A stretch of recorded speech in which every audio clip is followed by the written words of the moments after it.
Esse é o Jornal da Manhã e estamos de volta com o nosso programa, nesse quadro, claro, nesse bloco, trazendo uma entrevista bem mais que especial para nós, não é? Porque nós temos a grata satisfação de receber Dr. Sofiane Labidi.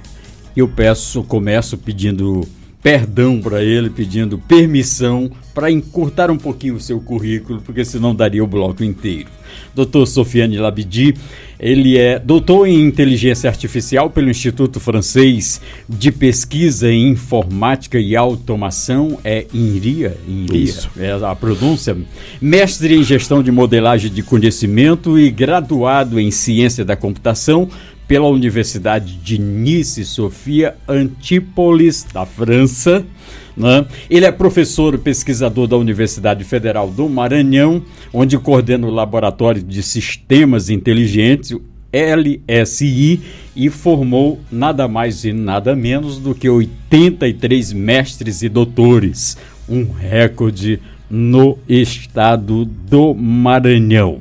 Só para completar aqui um pouquinho da sua currícula, nas suas linhas de pesquisa, geralmente envolve engenharia e gestão de conhecimento, tecnologias educacionais e educação 4.0, singularidade tecnológica, telesaúde e data science. Dr. Labidi ocupou também vários cargos como diretor-presidente da Fundação de Amparo à Pesquisa do Estado do Maranhão, a FAPEMA, pró-reitor de pesquisa da Universidade Virtual do Maranhão, a Univima, e é coordenador do Núcleo de Educação à Distância do Polo de Saúde do Maranhão, foi coordenador do programa São Luís 400 anos, divulgamos bastante, vice-presidente da Aliança Francesa e presidente da Academia Maranhense de Ciências. É um currículo invejável e esse é apenas um trecho que eu consegui coletar aqui, de fazer um pouquinho do levantamento sobre sua vida. Dr. Labidi, é uma imensa satisfação recebê-lo aqui na Central de Notícias. Hoje é aberto e agradeço o convite. Um termo muito recorrente nos dias atuais é inteligência artificial. E o senhor é especialista na área. Como o senhor explicaria isso para um leigo? O que significa isso? Na área da tecnologia nós temos a computação clássica, o computador que todo mundo conhece, e essa é a informática clássica. O computador, ele não é autônomo, ele é programado pelo ser humano. Definindo um problema, define um passo a passo, chama algoritmo, e coloca numa linguagem de computador, Java, C, Python, etc., um programa. Então o computador ele não é inteligente, ele não é autônomo, e se cria programas muito legais. Mas o segundo passo é como tornar essa máquina, esse computador inteligente, autônomo, que ele possa sozinho tomar decisão. Então entra o chamado inteligência artificial. Então é a capacidade de dotar as máquinas e a dotação das máquinas de capacidade de raciocínio e de aprendizagem, de tomada de decisão. Então a máquina aos poucos vai ficando dependente do ser humano, não depende mais daquela programação, mas ela mesma vai começando a tomar decisão, a resolver problemas e aprender. E aí existe o que é chamada singularidade tecnológica, é esse momento onde a inteligência da máquina vai igualar a inteligência humana. E depois não se sabe o que vai acontecer. O que pode acontecer daqui para frente, né? Só citando aqui um pequeno exemplo aqui, nós conseguimos desenvolver um softwarezinho simples de que esse programa, ele pode ser, digamos assim, existe um play que é instalado na emissora de rádio em qualquer parte do mundo.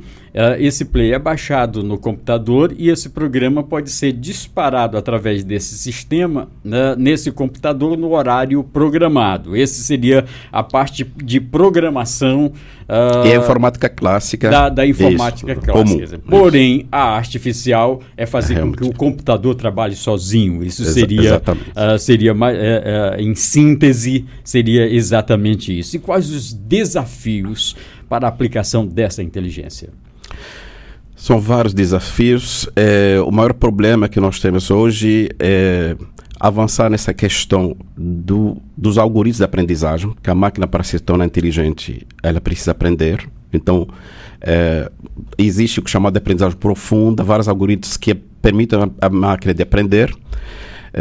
Também as capacidades das máquinas são cada vez mais potentes, os computadores hoje em dia com mais robustez, com mais rapidez e memória, então isso ajuda. Então, de um lado, os algoritmos de aprendizagem estão avançando, como a aprendizagem profunda, chama Deep Learning. Do outro lado, as capacidades de aprender são cada vez mais sofisticadas e a capacidade das máquinas também. Então, as máquinas hoje realmente estão avançando. E existe-se a possibilidade da máquina, se a gente pega um jogo de xadrez, já tivemos computadores ganhando de campeões mundiais de xadrez. Então a máquina hoje ela consegue diagnosticar uma doença, ela consegue analisar uma imagem médica, ela consegue fazer uma previsão do tempo, tomar uma decisão empresarial. Muitos dados, a máquina hoje já fala de Big Data, assim, muitas informações, e a máquina consegue analisar de uma forma analítica, uma análise analítica, e ela consegue ajudar o empresário, o gestor público, etc., a tomar uma decisão correta.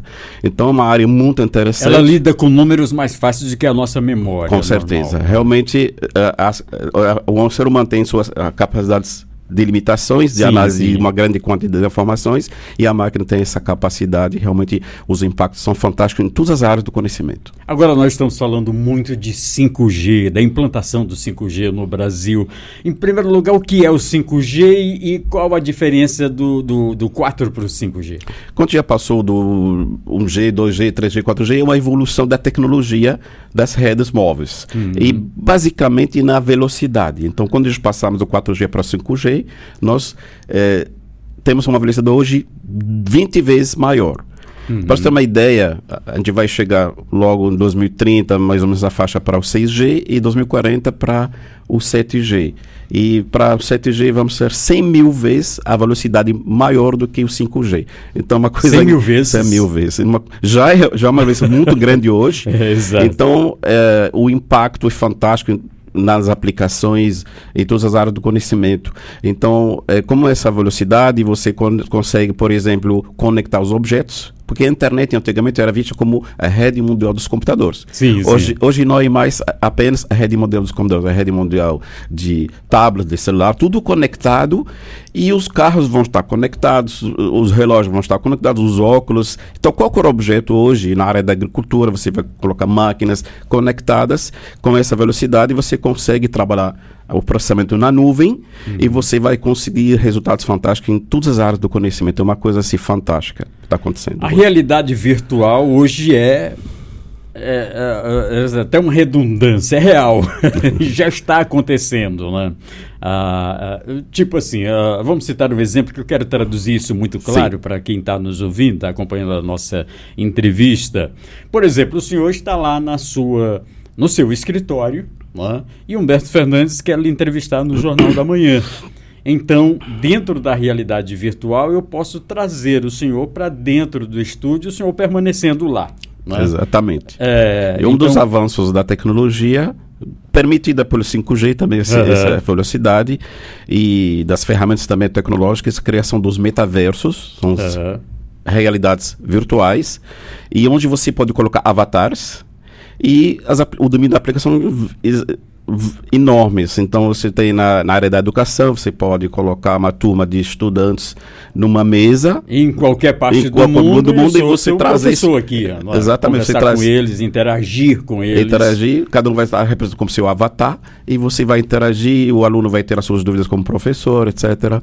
Na área da saúde também é uma revolução, porque, por exemplo, alguém que está lá no Albert Einstein, um doutor que está lá, pode fazer uma cirurgia à distância, por exemplo. Né? O senhor já pesquisa e já trabalha um pouco com essa tecnologia. Nós estamos trabalhando com a telesaúde, a telemedicina e o avanço da tecnologia permite grandes resultados na área.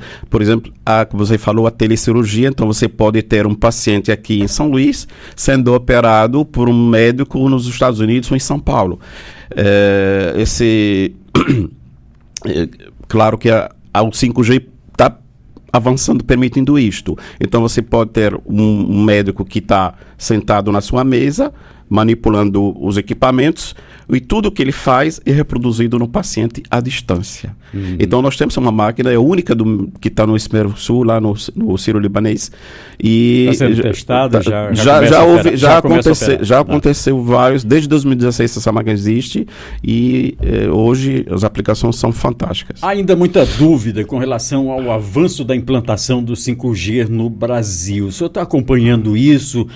Já existe um prazo para que isso possa chegar? Por exemplo, a zona rural, nós temos a Amazônia, nós temos grandes estados com dimensão territorial maior do que o estado do Maranhão, que tem mais de 1.000 quilômetros de extensão. Como é que o 5G, a tecnologia 5G, vai chegar a todos os locais? Exatamente, se a gente quer se desenvolver, quer avançar, e desenvolver o Maranhão, o Brasil e o mundo, é preciso realmente conectar o mundo. Hoje o 5G é uma realidade, o Brasil foi um dos países pioneiros na instalação do 5G. Hoje todas as capitais brasileiras, estão conectadas já, desde até o mês passado, e a ideia é que até 2029 todo o país esteja conectado no 5G. Então a Amazônia... 6 anos. 6 anos. 6 anos. Daqui 3, 4 anos já 80% vai estar coberto, e até 2029 tudo isso, país. Zona urbana, zona rural, pode chegar em toda parte. Toda parte. E tem projetos, por exemplo, para a Amazônia, como, por exemplo, Starlink, que trabalha com a questão da rede via satélites. E tem... Inclusive, nós temos satélite sendo lançado hoje, coincidência, no centro de lançamento de Alcântara. Você tem acompanhado isso também? Sim, porque realmente nós trabalhamos na época, na questão da... Desde a Univima. Foi do Univima, e depois criamos o IEMA e trabalhamos na FAPEMA. O Maranhão tem potência muito grande, porque nós temos o melhor centro de lançamento do mundo, é o melhor lugar para se lançar satélite e foguete. Não tem igual. Então, precisa que o Maranhão participa do Programa Espacial Brasileiro. Na época criamos um mestrado em Engenharia Espacial em parceria com o ITA, e a ideia é criar um Instituto de Tecnologia Espacial do Maranhão, que o Maranhão não pode ficar só assistindo subida do foguete. Então a gente precisa participar desse programa junto com o ITA e o Centro São José dos Campos, do aparato ali, mas a gente precisa participar, e tem como colocar nossos jovens em todas as áreas do conhecimento, que a aeroespacial envolve várias áreas do conhecimento, e os lançamentos daqui vão trazer muitos benefícios para o Brasil, para o desenvolvimento de Alcântara e todo o estado do Maranhão. O senhor tem uma deixa... Nosso tempo acabou do nosso bloco, porém, não poderia deixar... Você colocou uma deixa aí para uma pergunta. O Maranhão, nós estamos prestes a iniciar aí um novo governo, Carlos Brandão à frente do governo, mas nós temos ainda uma máquina pública bastante atrasada em relação às aplicações das ferramentas tecnológicas. O que precisa fazer para mudar isso? É fundamental. Fiquei feliz pela eleição do Dr. Brandão, nosso amigo, nosso parceiro que apoiamos, e vai ser muito bom para o nosso estado, que tem uma visão de tecnologia, uma visão de uma educação, e colocou o carro-chefe do governo é a educação de qualidade. Então é preciso avançar nesse aspecto da tecnologia, informatizar, trabalhar os smart cities, nossos sistemas de cidades inteligentes, e informatizar toda a máquina pública, porque só pode trazer grandes benefícios para o cidadão, levar uma prestação de serviço para o cidadão que vai ser muito beneficiado com o avanço da tecnologia. Muito obrigado pela sua participação aqui no Jornal da Manhã. Nós nos sentimos honrados. Fica aquele convite que nós já fizemos aqui nos bastidores para o senhor ser o nosso consultor nessa área de tecnologia dentro do nosso planejamento que nós temos de fazermos um programa. Eu aceito com o maior prazer. Tá comprometido. Eu conversei com o doutor Sofiane Labidi, que é doutor em inteligência artificial, além de inúmeras outras formações que ele tem e especializações que ele tem, doutorados que ele tem em diversas outras áreas.